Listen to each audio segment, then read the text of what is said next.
Assalamualaikum warahmatullahi wabarakatuh. Halo semuanya, perkenalkan saya Sani Nuril Utami dengan nomor pokok mahasiswa 2421511111030 dari Prodi Pendidikan Matematika, Fakultas Keguruan dan Ilmu Pendidikan Universitas Siliwangi dari kelas 2024A.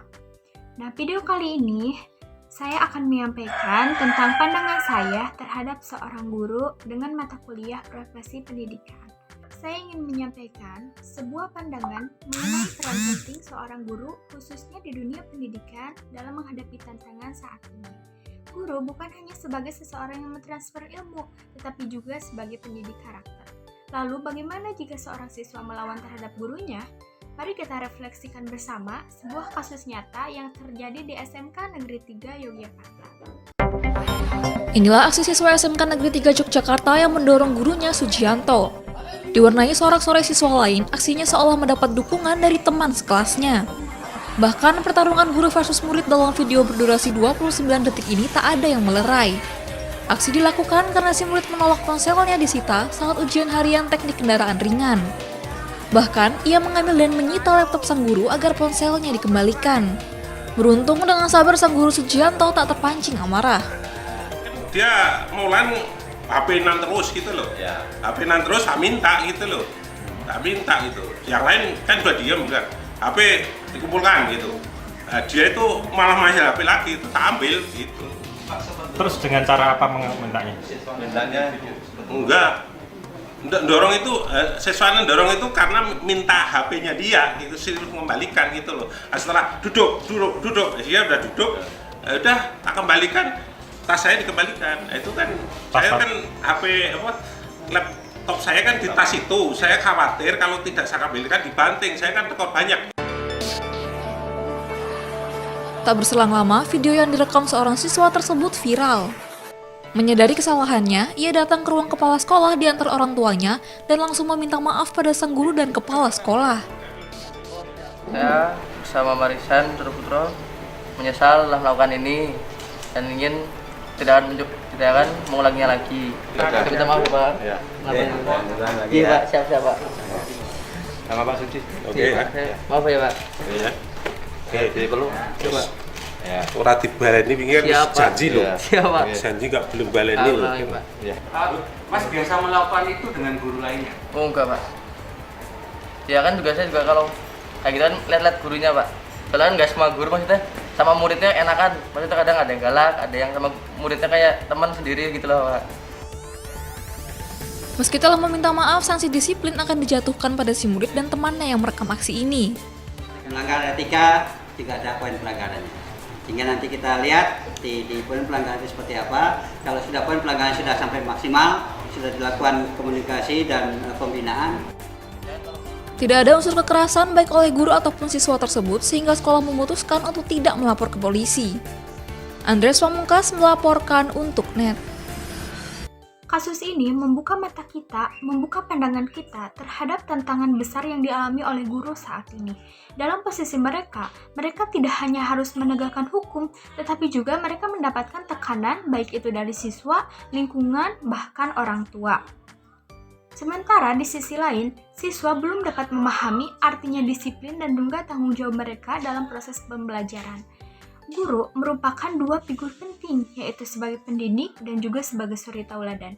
Ketika siswa melawan guru, seringkali itu mencerminkan terhadap kurangnya kesadaran mereka terhadap artinya disiplin dan tanggung jawab mereka sebagai pelajar dan juga sebagai proses pembelajaran. Nah, ini bukan hanya tanggung jawab sebagai seorang guru, tetapi juga di sana ada peranan masyarakat, orang tua yang harus menanamkan nilai-nilai tersebut sejak dini. Dalam pandangan saya, ada 3 pelajaran penting yang bisa kita ambil. Yang pertama adalah komunikasi yang jelas. Guru dan siswa harus sama-sama memahami peraturan supaya tidak salah tafsir. Yang kedua adalah pentingnya pendidikan karakter. Nah, pendidikan bukan hanya tentang ilmu, tetapi di sana harus ada pendidikan karakter seperti disiplin, tanggung jawab, dan juga harus adanya rasa hormat siswa terhadap guru. Yang ketiga adalah ketegasan yang dibarengi empati. Guru harus tegas dalam menjalankan peraturan, namun juga guru harus mampu menjelaskan kepada siswa bagaimana setiap tindakan mereka terdapat konsekuensi. Kejadian seperti ini menjadi pengingat kepada kita bahwa penghormatan terhadap guru harus terus diperjuangkan. Guru merupakan pilar pendidikan yang dapat membentuk masa depan bangsa. Oleh karena itu, kita semua, baik masyarakat, orang tua, maupun pemerintah harus terus mendukung tugas mulia ini. Mari kita sama-sama hargai perjuangan guru, karena di tangan merekalah generasi penerus bangsa dibentuk, bukan hanya dengan ilmu, tetapi juga dengan nilai-nilai luhur. Nah, sudah disinggung di kasus pertama bahwa guru merupakan dua figur penting, yaitu yang pertama sebagai pendidik dan yang kedua adalah sebagai suri tauladan. Guru merupakan role model bagi siswanya. Setiap tindakan kecil yang dilakukan oleh guru dapat menjadikan dampak besar ataupun contoh bagi siswanya. Guru merupakan inspirasi. Siswa tidak hanya belajar sekedar materi, tetapi juga bagaimana tutur kata guru tersebut, sikap, perilaku mereka. Nah, tindakan sederhana seperti datang tepat waktu, mendengarkan dengan tulus, ataupun menghormati terhadap sesamanya merupakan pendidikan karakter yang dapat ditanamkan oleh guru kepada siswanya supaya lebih baik. Nah, berbicara tentang dedikasi seorang guru, saya teringat kisah inspiratif dari Pak Mus Mulyadi, yaitu seorang guru ataupun pengajar dari Lombok Utara. Berikut kisah inspiratifnya. Kalau kita bicara soal inspirasi ya Sheila, itu kan memang bisa datang dari mana saja nih. Termasuk dari kisah seorang tenaga pendidik di Lombok Utara. Karena demi mengajar, ia ini rela menempuh jalan setapak sepanjang 4 km. Iya, ini meski telah mendapatkan bantuan relokasi sekolah, namun ia masih harus menyiasati 4 ruang kelas agar bisa menampung seluruh murid.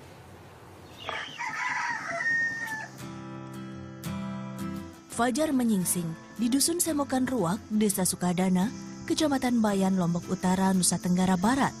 Mus Mulyadi memulai pagi. Siap berbagi ilmu dengan puluhan anak muridnya di Sekolah Dasar Filial Semokan Ruak. Berbekal restu anak istri, menempuh jarak 4 km, menyusuri hutan dan menyeberangi sungai untuk mengajar. Kondisi jalan membuat pakaiannya lusuh ketika menyeberang sungai. Terlebih jika musim penghujan tiba, tak jarang air sungai meluap deras hingga mengancam keselamatan jiwa.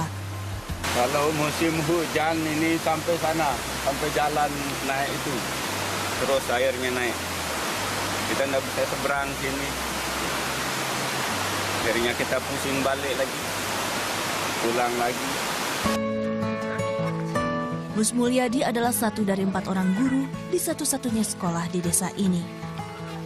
Sekolah dengan 4 kelas ini menampung puluhan murid dari dusun sekitar. Kondisi sekolah sudah lebih baik setelah renovasi yang dilaksanakan Pemda dan donatur. Kami sudah memiliki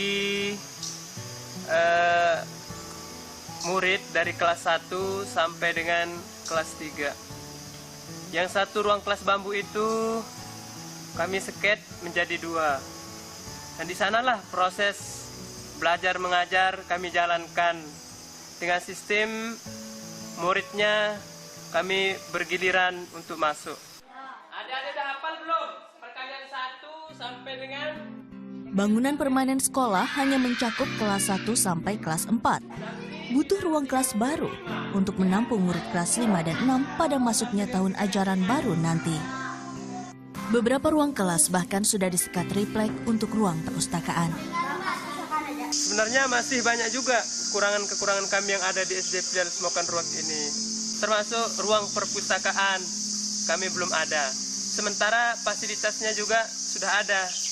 Cuman untuk menempatkannya itu kami belum punya ruangan khusus. Di sini tak ada keharusan dan aturan bagi murid untuk berseragam. Keterbatasan ekonomi masyarakat sekitar membuat tak semua murid mampu membeli seragam sekolah. Bagi Mus Mulyadi, yang penting setiap murid mampu menyerap pelajaran yang diberikan. Karena dengan pendidikan, generasi penerus Dusun Semokan bisa meningkatkan taraf ekonomi keluarga. Saat ini hampir 90% dari sekitar 88 keluarga di dusun ini buta aksara dan belum pernah mengenyam pendidikan. Tim Liputan melaporkan untuk NET. Pak Mus Mulyadi memberikan pesan mendalam terhadap kita.